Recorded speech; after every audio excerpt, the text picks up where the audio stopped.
Assalamualaikum warahmatullahi wabarakatuh. Perkenalkan, nama saya Sahrul Muhar Agung Setiono, mahasiswa dari Politeknik Negeri Cilacap dengan Prodi Teknik Pengendalian Pencemaran Lingkungan kelas 1A dengan nomor induk mahasiswa 200307064. Di sini saya akan menjelaskan mata kuliah biomonitoring. Biomonitoring itu sendiri merupakan metode pemantauan kualitas air dengan menggunakan indikator biologis atau bisa disebut bioindikator. Nah, bioindikator tersebut adalah kelompok atau komunitas organisme yang keberadaannya atau perilakunya di alam berhubungan dengan kondisi lingkungan. Apabila terjadi perubahan kualitas air, maka akan berpengaruh terhadap keberadaan dan perilaku organisme tersebut, sehingga dapat digunakan sebagai penunjuk kualitas lingkungan. Selanjutnya, jenis biomonitoring. Jenis biomonitoring yang pertama yaitu bioassessment study. Bioassessment study ini mengkaji kehidupan suatu komunitas termasuk fungsi dan struktur komunitas dalam tingkat organisasi kehidupan, dimulai dari paling bawah yaitu atom, molekul, sel, jaringan, organ, sistem organ, organisme, populasi, komunitas, ekosistem, dan bioma. Menurut Ziglio et al. Tahun 2006, bioassessment mengacu pada proses mengevaluasi integritas ekologi, baik lingkungan darat maupun akuatik, dengan mengukur karakteristik organisme atau kumpulan organisme yang menghuni lingkungan tersebut. Untuk lingkungan akuatik, bioassessment mengacu pada penilaian integritas ekologi dari badan air dengan mengukur atribut kumpulan organisme yang menghuni perairan. Dalam hubungannya dengan pengukuran biologis, bioassessment lingkungan akuatik biasanya termasuk pengukuran dan habitat zona riparian. Kumpulan umum organisme air yang digunakan untuk bioassessment yaitu ikan, makroinvertebrata, dan alga. Namun karakteristik populasi spesies tunggal atau sentinel juga digunakan sebagai indikator biologis dari integritas ekologi. Bioassessment studi ini berperan dalam restorasi dengan memungkinkan ahli biologi untuk mengidentifikasi sistem akuatik yang memperbaiki. Dan jenis biomonitoring yang kedua yaitu toxicity bioass adalah kegiatan pengujian di laboratorium dan menganalisis dampak polutan terhadap bentuk kehidupan seperti tumbuhan dan hewan. Tujuan pengujian toksisitas adalah untuk menentukan apakah suatu senyawa atau sumber ais memiliki potensi untuk menjadi racun bagi organisme biologis. Toksisitas dapat dievaluasi di seluruh organisme atau menggunakan molekul atau sel. Nah, di sini in vivo. In vivo itu adalah pengujian toksisitas secara konvensional bergantung pada penilaian toksisitas langsung pada organisme itu sendiri. Misalnya pada alga, udang, dan bulu babi. Jadi, organisme yang terpapar dalam bahan kimia dapat dimonitor untuk melihat tanda dampak bagi kesehatan. Dan untuk in vitro adalah untuk menemukan respon yang bersifat spesifik. Namun untuk toksisitas sendiri sebagai prasyarat yang diperlukan untuk melihat sifat toksisitas. Tes in vitro ini dilakukan untuk jangka pendek kurang dari seminggu. Biasanya dapat memberikan pengukuran cepat potensi toksisitas dalam suatu sampel. Nah, setelah polutan yang terduga memberi pengaruh telah diidentifikasi, pendekatan dengan tes in silico. Tes in silico ini merupakan sebagai pelengkap in vitro yang berkaitan dengan integrasi toksikokinetik.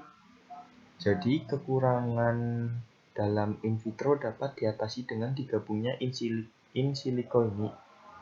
Dan metode in silico ini sangat berguna tanpa adanya data toksikologi lainnya.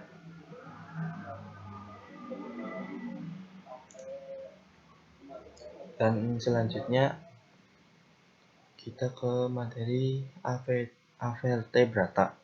Avertebrata adalah hewan yang termasuk ke dalam jenis hewan yang tidak memiliki tulang punggung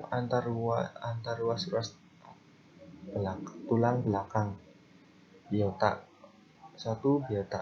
Berdasarkan keberadaan rangka tubuh atau tulang belakang atau vertebrata, biota parikuanan dapat dibagi menjadi dua kelompok besar, yaitu invertebrata dan vertebrata.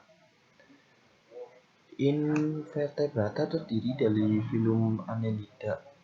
Filum Annelida ini adalah yang jenis organismenya yaitu nereis atau cacing laut, lalu ada lintah, dan kemudian ada cacing gelang. Lalu selanjutnya filum Arthropoda. Filum Arthropoda ini dibagi menjadi 4 bagian, yaitu Subphyla Trilobita, Subphylum Uniramia, Subphylum Chelicerata, dan Subphylum Crustaceae. Untuk Subphylum Tribiota organisme sudah punah. Pada Subphylum Uniramia dibagi menjadi 3, ada kelas Chilopoda, contohnya lipan, kelas Dilipoda, contohnya kaki seribu, dan kelas Insecta. Pada kelas Insecta dibagi menjadi 5 jenis, yaitu Orthoptera, contohnya belalang, Diptera, contohnya lalat, nyamuk, Lepidoptera, contohnya kupu-kupu, Hymenoptera, contohnya lebah, dan Coleoptera, contohnya kumbang. Selanjutnya filum Coelenterata. Filum Coelenterata merupakan filum yang berkaitan dengan ubur-ubur. Ubur-ubur dibagi menjadi 2, yaitu ubur-ubur polip yang biasa menempel di dasar laut dan ubur-ubur medusa. Ubur-ubur medusa ini bergerak mengikuti arus. Selanjutnya filum Echinodermata. Filum Echinodermata ini yaitu salah satunya bintang laut, bulu babi, dan tripang. Selanjutnya filum Molluska. Filum Molluska contohnya ada keong, gurita, sotong, cumi-cumi, kerang-kerangan. Filum Porifera. Filum Porifera adalah hewan yang berpori seperti terumbu karang. Dan filum Platyhelminthes adalah yaitu contohnya cacing pipih yang berada di laut. Dan filum Nemathelminthes contohnya merupakan cacing parasit, biasanya ditemukan pada saluran pencernaan hewan dan di manusia. Dan untuk vertebrata terdiri dari kelas Chondrichthyes, Osteichthyes, Agnatha, reptil, aves, dan mamalia. Untuk kelas Chondrichthyes yaitu ikan bertulang rawan, contohnya ikan hiu dan ikan pari. Untuk Osteichthyes yaitu contohnya ikan betulang sejati, contohnya ikan mola dan kuda laut. Agnatha yaitu ikan tanpa rahang, artinya tidak bisa ditetapkan ikan secara biologi karena tidak memiliki rahang, contohnya Laptera. Untuk reptil Aves mamalia sudah banyak contohnya yang kita ketahui ya. Selanjutnya kita langsung saja ke slide selanjutnya. Nah, di sini ada perikanan berdasarkan sifat cara hidupnya. Satu yaitu plankton. Plankton merupakan organisme yang umumnya sangat kecil, hidup melayang-layang di dalam air. Gerakan organisme ini sangat dipengaruhi oleh arus air. Plankton dibedakan menjadi dua, yaitu fitoplankton dan zooplankton. Nah, untuk fitoplankton itu merupakan plankton tumbuhan, ya contohnya ini gambarnya fitoplankton, dan ini contoh dari gambar zooplankton. Nah, selanjutnya 2 nekton. Nekton merupakan organisme yang dapat bergerak bebas, artinya tidak dipengaruhi oleh arus. Contohnya adalah ikan, cumi-cumi, dan yang intinya hewan laut yang dapat bergerak bebas. Dan ketiga, neustan. Neustan merupakan organisme kecil yang bersandar atau berenang di permukaan air, artinya dia berada di atas permukaan air, contohnya serangga air. Keempat, perivitan. Perivitan merupakan organisme yang umumnya sangat kecil, hidup melayang-layang di dalam air. Gerakan organisme ini sangat dipengaruhi oleh arus air.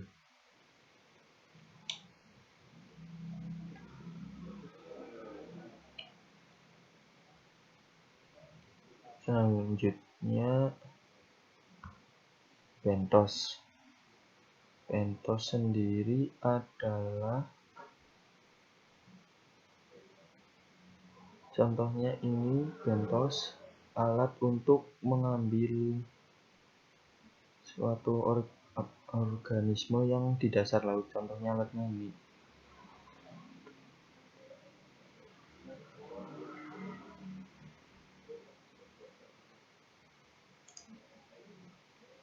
Selanjutnya, ekosistem air. Ekosistem adalah suatu sistem di alam di mana di dalamnya terjadi hubungan timbal balik antara organisme dengan organisme yang lain, serta kondisi lingkungan. Ekosistem terdiri dari komponen biotik dan abiotik. Untuk komponen abiotik sendiri biotik adalah makhluk hidup.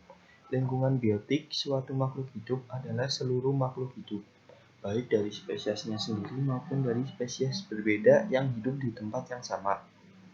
Komponen biotik memiliki tingkatan organisme yang meliputi individu, populasi, komunikasi, ekosistem, dan biosfer. Untuk individu ini merupakan organisme tunggal seperti seekor tikus, sebatang pohon jambu, dan seorang manusia. Dalam mempertahankan hidup, setiap jenis dihadapkan pada masalah-masalah hidup yang kritis. Contohnya, seekor hewan yang harus mendapatkan makanan, mempertahankan diri terhadap musuh alaminya, serta memelihara anaknya. Hewan juga memperlihatkan tingkah laku tertentu seperti membuat sarang atau melakukan migrasi yang jauh untuk mencari makanan. Struktur dan tingkah laku demikian disebut adaptasi. Nah, untuk populasi merupakan kumpulan individu sejenis yang hidup pada suatu daerah atau waktu tertentu. Komunikasi merupakan kumpulan dari berbagai populasi yang hidup pada suatu waktu dan daerah tertentu yang saling berinteraksi dan mempengaruhi satu sama lain.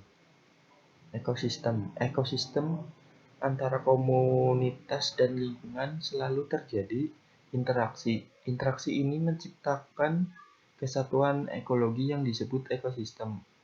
Komponen penyusun ekosistem adalah produsen, contohnya tumbuhan hijau, konsumen, yaitu herbivora, karnivora, dan omnivora, dan dekomposer atau pengurai, contohnya mikroorganisme. Dalam komunitas, semua organisme merupakan bagian dari komunitas dan antara komponennya saling berhubungan melalui keragaman interaksinya. Untuk biosfer. Biosfer merupakan ekosistem di dunia. Dalam biosfer, setiap makhluk hidup menempati lingkungan yang cocok untuk hidupnya. Lingkungan atau tempat yang cocok untuk kehidupannya disebut habitat.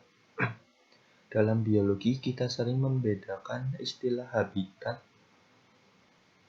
untuk makhluk hidup mikro, seperti jamur dan bakteri yang disebut substrat. Untuk selanjutnya, komponen abiotik itu bukan makhluk hidup atau komponen tak hidup. Komponen abiotik merupakan komponen fisik dan kimia tempat makhluk hidup.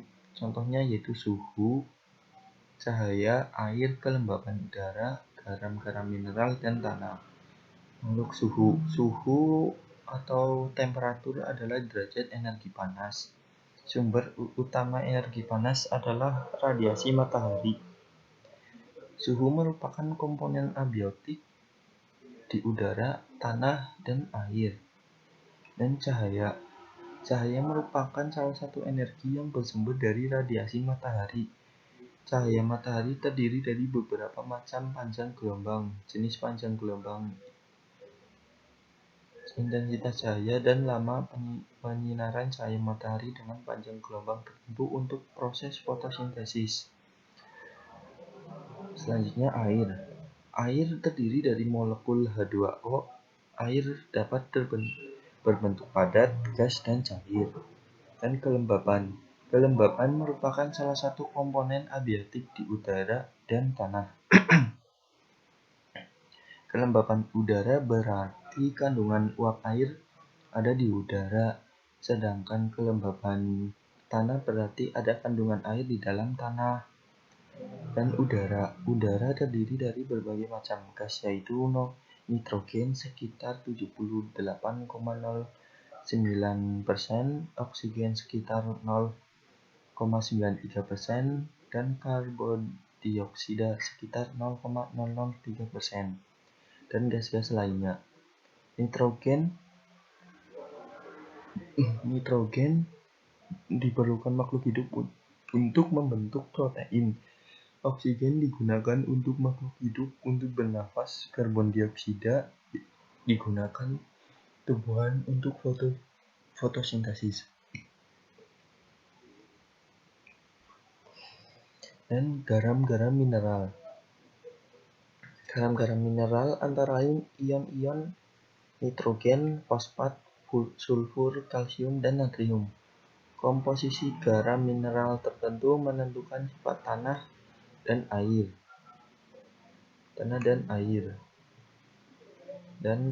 Tanah merupakan hasil pelapukan batuan yang disebabkan oleh iklim atau lumut dan pembusukan bahan organik.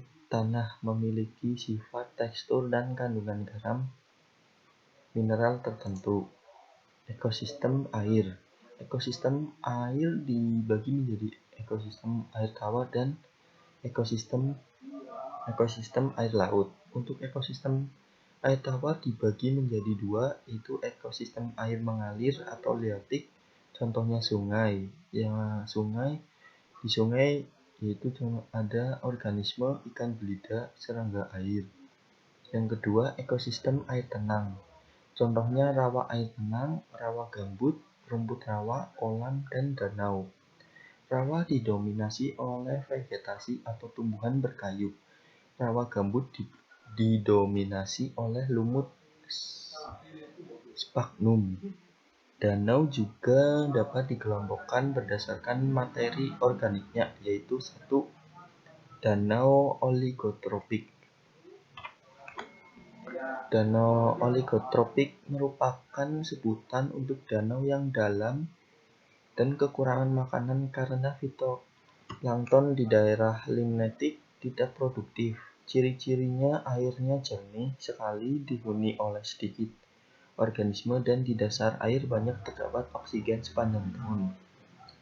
Limnetik adalah wilayah ekosistem air tawar yang terbuka dan dapat ditembus cahaya matahari. Yang kedua, danau eutropik. Danau eutropik merupakan sebutan untuk danau yang dangkal dan kaya akan kandungan makanan karena fitoplankton sangat produktif. Ciri-cirinya adalah airnya keruh, terdapat bermacam-macam organisme dan oksigen. Terdapat di daerah profundal. Daerah profundal adalah daerah yang dalam, yaitu daerah afotik danau. Afotik adalah daerah perairan yang tidak bisa ditembus oleh cahaya matahari.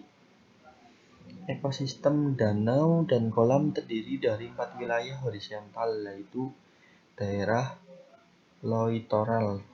Daerah littoral adalah daerah perairan dangkal sehingga cahaya matahari bisa menembus dengan optimal. Yang kedua, daerah limnetik. Daerah limnetik tadi adalah daerah air bebas yang jauh dari tepi dan masih dapat ditembus cahaya matahari. Daerah ini biasanya dihuni oleh berbagai fitoplankton. Yang ketiga, daerah profundal. Daerah profundal adalah daerah yang dalam yang sudah tidak bisa ditembus oleh cahaya matahari. Dan yang terakhir, daerah bentik. Daerah bentik adalah daerah dasar perairan danau, terdapat pentas dan sisa-sisa organisme mati. Dan yang selanjutnya ke ekosistem air laut. Ekosistem air laut dibedakan menjadi beberapa zona, yaitu zona estuasi. Zona estuari merupakan air yang dangkal sehingga dapat ditembus cahaya matahari dan tempat bersatunya sungai dengan laut. Komunitas tumbuhan yang hidup di estuari antara lain rumput rawa, ganggang, dan fitoplankton. Sedangkan untuk komunitas hewannya antara lain cacing, kerang, kepiting, dan ikan. Yang kedua, zona pantai. Zona pantai letaknya berbatasan dengan ekosistem darat, laut, dan daerah pasang surut. Pantai dipengaruhi oleh siklus harian pasang surut air laut. Organisme yang hidup di pantai memiliki adaptasi struktural sehingga dapat melekat erat di substrat keras. Dan ketiga, zona netrik. Zona netrik merupakan bagian tepi benua atau pulau memanjang sampai ke dalam laut hingga jarak tertentu. Daerah ini masih ditembus cahaya matahari sehingga fotosintesis dapat berlangsung. Dan keempat, zona laut terbuka. Zona laut terbuka sudah cahaya matahari hanya dapat menembus beberapa meter saja. Habitat laut ditandai oleh salinitas atau kadar garam yang tinggi dengan ion Cl dengan mencapai 55%, terutama di daerah laut tropik karena suhunya tinggi dan penguapan besar. Dan selanjutnya kita masuk ke materi siklus air. Siklus air melalui beberapa proses, yaitu evaporasi, transpirasi, sublimasi, intersepsi, kondensi, adveksi, presipitasi, dan infiltrasi. Untuk siklus hidrologi ada 3 siklus. Ada siklus pendek, siklus sedang, siklus panjang. Untuk siklus pendek dimulai dengan penguapan air ke atmosfer, lalu terjadi kondensasi, lalu penurunan suhu yang kemudian berubah menjadi awan. Awan yang mengandung banyak uap air itu berubah menjadi tetesan air atau hujan dan jatuh pada daerah perairan. Dan untuk siklus sedang dimulai ketika uap air laut ini dibawa ke angin yang menuju daratan, menyebabkan uap air tersebut mengalami kondensasi pada ketinggian 100 meter, sehingga membentuk awan. Lalu awan yang mengandung banyak uap air berubah menjadi air hujan.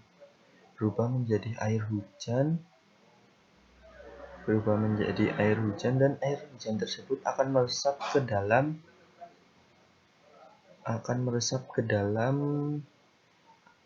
tanah untuk diserap oleh tumbuhan, dan setelah itu air akan mengalir melalui sungai dan kembali lagi ke laut. Dan untuk siklus panjang sebenarnya sama dengan siklus sedang, hanya saja perbedaannya pada proses setelah kondensasi. Jadi siklus panjang setelah kondensasi, titik air di bawah angin ke tempat yang lebih tinggi seperti pegunungan, sehingga berubah menjadi kristal es, yaitu seperti ini, kristal es. Nah, untuk selanjutnya, untuk air untuk ekosistem atau lingkungan. Air untuk ekosistem lingkungan dibagi menjadi dua, green water dan blue water. Green water adalah bagian dari air yang sesaat setelah turun ke permukaan bumi akan menguap dan kembali ke langit menjadi bagian dinamis dari daur hidrologi. Jumlahnya dapat mencapai hingga 60% dari seluruh ketersediaan air. Dan blue water adalah sisa air yang menjadi bagian keseharian dari kehidupan manusia. Untuk blue water jumlahnya dapat mencapai 35% dari seluruh ketersediaan air. Blue water ini dibagi lagi menjadi dua bagian, yaitu air yang bisa dimanfaatkan sekitar 70 hingga 80%, dan air untuk lingkungan sekitar 20 sampai 30%. Dari air yang bisa dimanfaatkan itu dibagi lagi untuk pertanian 70%, untuk industri 20%, dan untuk perkotaan 10%. Ya, selanjutnya ke materi biomarker. Biomarker adalah tanda-tanda terpapar efek atau kerentanan yang lebih fatal tentang kemungkinan kondisi yang buruk. Biomonitoring ditujukan untuk perlindungan kesehatan paparan dan penilaian risiko. Secara sempit, biomarker dapat didefinisikan sebagai respon biologis terhadap bahan kimia atau kelompok agen kimia. Tetapi kehadiran agen atau metabolitnya di dalam tubuh tidak ditemukan. Secara luas, biomarker adalah penggunaan semua jenis parameter indikatif dan terdiri dari suborganisme, spesies bioindikator, spesies biomonitor, dan spesies sentinel, serta indikator ekologi. Misalnya keanekaragaman spesies. Biomarker menjadi dasar untuk biomonitoring dan bioindikator modern dalam mencoba membangun hubungan antar tingkat biologis indikatif yang berbeda. Selanjutnya pengkategorian biomarker.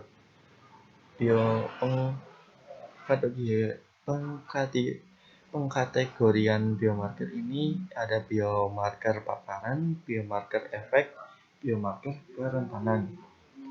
Biomarker paparan adalah substansi atau metabolitnya atau produk dari interaksi yang diukur dalam kompartemen atau cairan tubuh. Secara umum, biomarker paparan digunakan untuk memprediksi dosis yang diterima oleh individu yang dapat dikaitkan dengan perubahan yang menghasilkan status penyakit. Biomarker efek adalah perubahan terukur dalam suatu organisme yang dapat dikaitkan dengan gangguan kesehatan atau penyakit yang potensial. Biomarker penyakit awal menunjukkan perubahan biokimia atau fungsional awal mulai dari adaptasi alami hingga penyakit. Dan biomarker kerentanan. Biomarker kerentanan adalah penanda kemampuan untuk menanggapi tentang paparan bahan kimia secara negatif. Selanjutnya paparan dan biotransformasi. 3 jalur paparan utama adalah inhalasi atau paru-paru, kulit, dan gastrointestinal atau konsumsi. Setelah memasuki tubuh, zat kimia dapat didistribusikan di antara kompartemen tubuh, menjalani berbagai modifikasi atau biotransformasi, menyebabkan perubahan dan penyakit fungsional dikeluarkan atau disimpan. Biomarker dapat digunakan secara efektif jika latar belakang toksikologi mereka dipahami. 1. Siklus kimia dan metaboliknya dalam tubuh. 2. Mekanisme penyakit atau efek buruk. Contoh biomarker yang dipelajari selanjutnya yaitu contoh biomarker yang dipelajari di laboratorium. 1. Metallothioneins atau MTS, melonedialdehid atau MDA, yang ketiga gligen, dan keempat acetylcholinesterase atau AC. Untuk MTS, sebagian besar ilmuwan setuju bahwa mekanisme biokimia dan fisiologi memungkinkan spesies bivalvia atau moluska untuk mengakumulasi dan mentolerir sejumlah besar logam berat berdasarkan pada penanganan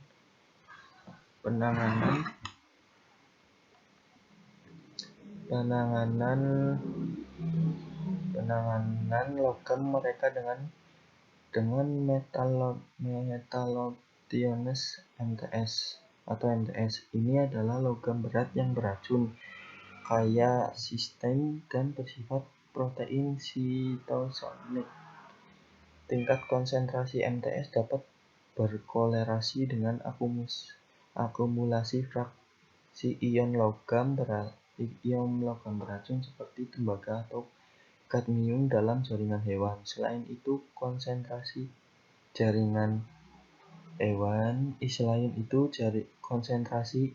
MTS dalam moluska juga dapat bervariasi karena dipengaruhi oleh polutan non-metalik.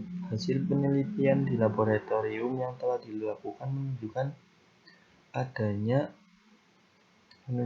adanya MTS di insang dan kelenjar pencernaan Tuditapes, Decusatus, dan Cerastoderma glaucomyn.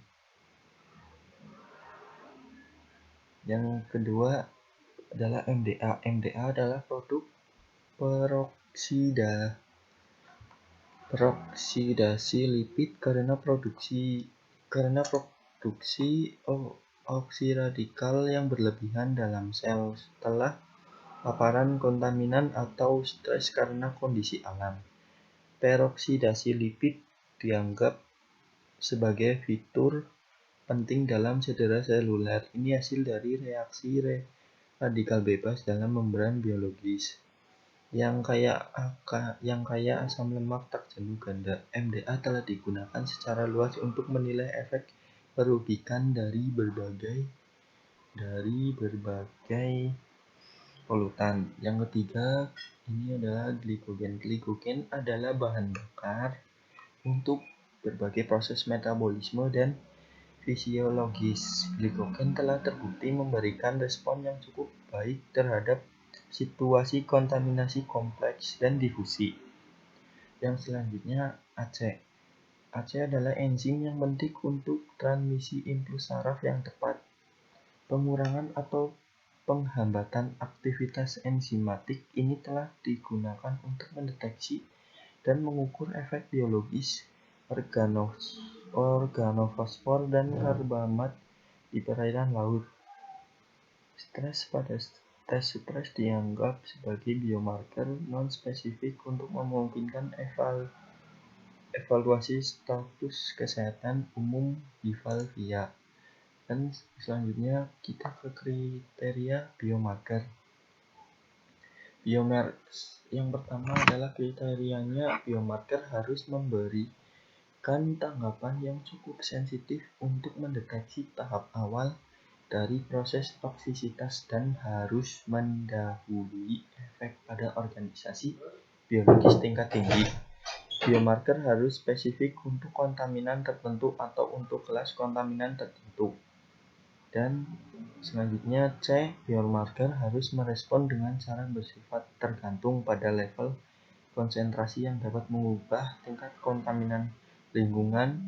Dan D, identifikasi variabilitas non-toksikologikal yang diidentifikasi dalam variasi tertentu terkait dengan faktor biotik. Yang selanjutnya yaitu matrik biologi. Biomonitoring tersedia dalam berbagai jenis media biologis atau matriks seperti urin, darah, udara yang dihembuskan, air liur, keringat, air mani, fases, dan beberapa jaringan. Matriks yang tepat tergantung pada jenis biomarker dan jenis kimia. Sampel biologis terpenting yang digunakan dalam praktik sehari-hari adalah urin, darah, dan kadang-kadang udara yang dihembuskan. Dan selanjutnya ekotoksikologi. Menurut Leah tahun 2018, ekotoksikologi adalah disiplin yang relatif baru dan pertama kali didefinisikan oleh Rene Trouhaut pada tahun 1969. Konsep ini mencoba untuk menggabungkan distribusi dan kelimpahan organisme dan toksikologi seperti mempelajari efek berbahaya dari zat pada organisme hidup, biasanya pada manusia. Dalam toksikologi organisme menetapkan batas penyelidikan, sedangkan ekotoksikologi bertujuan untuk menilai dampak bahan kimia tidak hanya pada individu tetapi juga pada populasi dan seluruh ekosistem. Ada pemisahan lebih lanjut antara toksikologi lingkungan dan ekotoksikologi yang sering agak artifisial, dengan kecenderungan ekotoksikologi yang lebih berfokus pada tingkat organisme individu termasuk manusia atau sel. Ya, sekian penjelasan dari tentang materi biomonitoring. Untuk kurang lebihnya atau ada kata-kata yang kurang berkenan, mohon maaf dan terima kasih. Wassalamualaikum warahmatullahi wabarakatuh.